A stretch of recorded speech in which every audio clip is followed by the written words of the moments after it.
Welcome everyone to Dead Talk Live. I am your host Viz. Our guest today is world-renowned medium Cindy Kaza, who can now be seen on The Dead Files. The new season of The Dead Files premieres Thursday, September 7th at 10 p.m., 9 Central on the Travel Channel. Cindy, thank you for being our guest today. And again, a big congratulations on joining the Dead Files team. How are you doing today? I'm doing really well. Thanks for having me. It is my pleasure. When I found out that you were taking over for Amy Allen, it was a no-brainer for me. I'm like, of course. I've been a fan of yours. I first saw you starting with the Holzer Files, and I've been hmm following your work ever since. So let's start with the million-dollar question. What was your initial reaction when you got the offer to replace the very popular Amy Allen on the Dead Files? Well, I was honored to even have been asked to, take Amy's place on the show. And I was really excited. It's a great show. I was also nervous. I was like, oh, I got some big shoes to fill. And then I was like, you know what? I'm just going to be myself. That's all I can be. Right. And Hmm. so there are a lot of different emotions that went along with it, but I really enjoy the show. I enjoyed making it. It's an awesome show to be a part of. So I'm really grateful to Amy for passing the torch and for recommending me to be the person who replaced her. That was an honor. Oh wow! So Amy recommended you. I did not know that. That is an honor. Yes. Now the hmm show, which is in its 16th season, is extremely popular with fans, largely because of how it's set up. You have a medium, and you have an NYPD homicide detective working on the same case, but from completely different angles. What hmm was your approach to keeping what Amy made popular, but yet making it your own? Well, the show, has a format which we followed. You go in, you meet with the family. Steve does his thing. We meet at the end, right? And I really think, Amy and I work differently. I think she's more clairvoyant than me. What I mean by that is she sees more. I'm more of a feeler, and I can hear, or I do automatic writing. There, Hmm. and I also see, but she's very visual, right? So, I mean, I just went in and I was myself, and that's, I think, different enough, unique enough, while also being respectful of the format of the show, which I think is important, right? So Yes. I don't know. I mean, it's like mediums oftentimes have similar styles where, we the way that we tap into spirit. So I don't think that it's so extremely different than that people aren't going to know what they're watching. Hmm. But it's different enough. Yeah. Yeah. Yeah. Now, did you get any kind of pressure to do it exactly the way Amy did it? Were you allowed latitude to bring your own characteristics to the medium angle of the show? No, I was totally allowed to be myself, to do what I needed to do to tap into the spirit world. I did some automatic writing, I did some spirit drawing. Yeah, so I didn't feel at any point in production that, they were like, you have to do it this way. That's not what happened. Yeah. Now, Steve DeShavi, who's the NYPD homicide detective, a very likable person. A lot of people can relate with him. Did you meet Steve for the first time when you began working together, or did you and Steve know each other from before? No, we met for the first time working together. And I love Steve. He's like my big brother, I really, really enjoy working with him. He's a good guy. So you got along great, pretty much, and coming together at the end for the reveal. I could sense, I've seen two episodes already with you two, and I could sense that there's definitely good working connection between the both of you. Would you agree with that? Yeah. Yeah, absolutely. I just, I really, really like Steve, and I got nothing but good stuff to say about him. We get along great and we work together very well. Now, the whole premise of the show from the beginning was, especially when Amy was on, was that the medium and the detective did not communicate during the Yep. investigation. I noticed in this last season that that has been removed from the dialogue, but I don't think it's been necessarily removed from the show. What can you say to that? Do you and Steve communicate during the investigation, or is it We completely don't. separate? It's separate. We don't communicate anything about the case during the investigation. We reveal everything at the end. Have I seen him passing by in a hotel? Yes, but we don't talk about the investigation. So it's the same. I mean, and it's better that way, because if he were to tell me things that he, had found in research, it would influence me and vice versa. And I don't like to go into an investigation knowing anything. It actually Hmm. screws me up. Yeah. So yeah, no, same format. Now, I found out you were taking over for Steve. I read it on Twitter, and I'm like, wow. I'm like, okay, that's going to be interesting. I could definitely see that. And then you made your premiere on the final episode of last season. Now, when I saw you come on, I'm like, okay, here we go. I was a big fan of Amy. I am a big fan of Amy Allen. I think she's a great medium, but I'm a big fan of yours as well. So I'm like, let's give Cindy a chance. I gave you a complete blank slate, and I was very impressed with how you handled yourself, and especially in that first episode. Were you especially nervous during that first shoot, during that first episode? Yeah, I'm nervous in every shoot, right? I mean, doing a walkthrough makes me nervous. It's one of those things where you're like, oh, I have all these cameras in my face, and I have to tap into the spirit world, and I hope it's gonna work and whatever.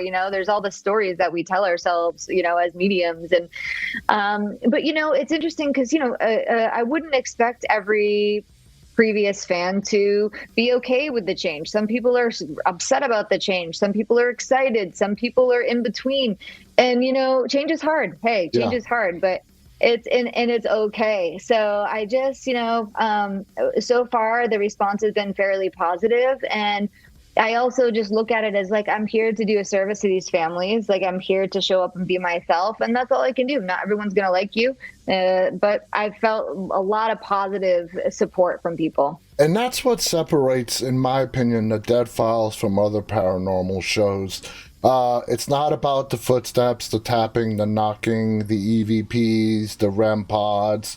There's nothing paranormal in the show. It's about you guys revealing a story. You're telling a story from a research point that Steve does and your point of view as a medium, and that story is revealed to us involving the history of the family, of the home itself. For me, it's always been very refreshing. What are your thoughts on that? Yeah, it's actually really fun for me too because I've loved all the shows that I've worked on, to be honest with you. They've all been fun, but it is sometimes difficult to be in a paranormal investigation as a medium with a bunch of other people with gadgets, right? Because Hmm. it can be a little bit distracting, and I'm tapping in and then something's beeping. I'm like, what's going on?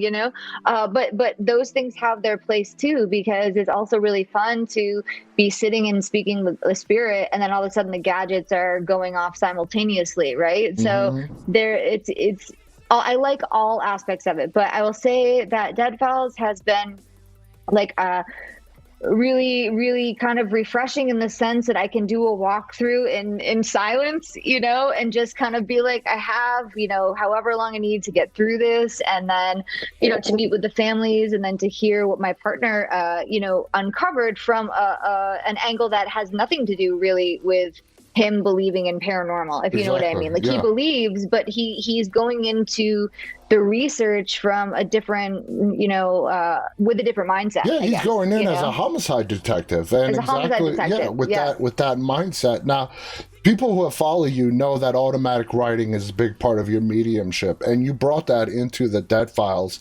In regards to the Dead Files, how is automatic writing especially helpful when you're doing a walkthrough of a home? Yeah, it's a great question. So I usually use automatic writing when I feel a little bit scattered or overwhelmed, or if I'm being hit with a lot of energy, like very quickly, and I need to get really focused. It's a good tool for me. It works really well for me. Sometimes it's a good tool also when when I feel like I need to go a little bit deeper into a very specific question, because I can ask the question and it comes out in the writing. Mm-hmm. So I'm more removed from the information that's coming through. It's a different channel. It's a different experience. Yeah.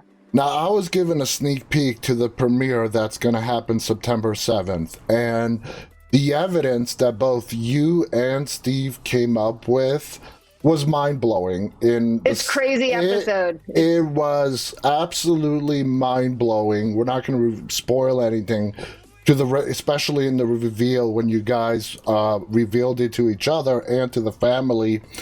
Because you looked shocked when Steve validated some of your findings. Were you really like, wow, down to a name? I mean, that's how pinpoint you were. It was, it's funny because my husband will say to me, why do you act so surprised when you get something right? I'm like, I don't know. I'm like, because I'm still, I think, constantly in awe with the fact that this is even happening to begin with. It's what I do for work. I've been doing it for a long time, but I'm still like, oh my gosh, this is so wild, right? And that the episode, the premiere episode, that case, it was just like, yeah, it was crazy. And it's like, I think the other part of it was, I don't want to give too much away, but the fact that everything was so specific and so on point made me even trust even more. Like, no, this is the spirit who's here. There is no way it's not. There's no room for misinterpretation in this one, and sometimes, there was no ambiguous generalities about the information you gave. It was spot on, and that made it so compelling and so interesting. And for everyone out there, if you're interested, please, you gotta watch this premiere episode. Now, a lot of people want to know, when you're doing a walkthrough of a home and you do get these visions, you mentioned the slight differences between you and Amy Allen about how you receive the messages. For you, how do these visions, how do these voices come to you as you're doing a walkthrough? Yeah, so a lot of times I'll feel like, I feel like there's a woman here, or I'll hear. So I'm trying not to give too much away, but like in the premiere episode, what I'm hearing a lot. I'm hearing, right? That I'll say, they're saying to me, I heard somebody say this. Sometimes I'll see imagery. I am clairvoyant. I'm just, my clairvoyance maybe isn't as strong as Amy's clairvoyance, where Amy will be like, I see a woman. She looks like this. She's this age. She's dressed like this. For me, it's typically not like that. I'm more of like, I can sense, feel, hear. Sometimes I know, just slightly different way to feel the information from the spirit world. But it depends on the spirit, because some spirits communicate more through feeling, some communicate more through hearing, and it just really depends on the location and the spirit that I'm communicating with. Now, in the last episode, the one that was released last season, your premiere, you had the difficult role of telling the family that their best option was to leave. For you, what is that red line when you're talking with a family as to what their next move should be? What's your red line that pushes you to tell them, you know what, your best option is to just pack up and leave, as opposed to stay and fight this? Yeah, and it's such a hard thing to say to a family. And there are moments where, like, am I really telling this family to leave their home? I mean, this feels crazy, but not everything makes it into an episode. And what people don't know is I had already sensed that they had brought in a priest and somebody from the clergy to bless the house. It didn't work. And then you go back into all of the things that have happened in history at that location. You see these similarities in all the families that had lived there, the multiple car accidents, there's just so much stuff. And then, right, the family, the woman wanted to leave. Yes. She was ready to leave. So it's like a combination of all the things. It's like, she's really ready to get out of here. All of the evidence is saying, maybe that's a good plan. And that's when I come up with, that's where I came up with that conclusion. Yeah. I think her especially wanting to get out of the house, and she voiced that to several times, made it easier to give that message to her. But at the end they stayed, and that's also okay. You know, maybe what we gave them was, you know, the a little bit more energy to fight what was going on and work through it. Exactly. So at the end of the day, like, everybody, you know, has their own path and they can make their own decisions. But I think most importantly, our job is to show people we see your experience. We are witnessing what you feel. You are not crazy. Exactly. And that can really turn things around. So whether they leave or not, that's up to them. Yeah. Yeah. You give them that validation that it's not them. You're right. They're not going crazy. Cindy, again, thank you so much for coming on here. I'd love to go more into detail, but then we'd be going into spoilers. You guys have to watch the premiere episode. It is coming out September 7th, 10 p.m. Eastern, 9 Central on the Travel Channel. It's called The Dead Files. Cindy Kaza here is one of the main stars. Please check it out. I want to thank our guest, Cindy, you know, for being on here and sharing some of her experiences. Cindy, I wish you the best of luck. I think you have many years of success in the Dead Files. Oh, I see it continuing for a long time. You know, you're a great replacement for Amy Allen, and you're amazing. Thank you again. You have any final thoughts you want to share before we go? no, just thanks so much for having me. It's good to see you again, and I hope to talk to you again at some point. Absolutely. Look forward to the next time. I want to thank all our viewers on behalf of Cindy and myself. Stay safe and stay walking. Bye, everybody.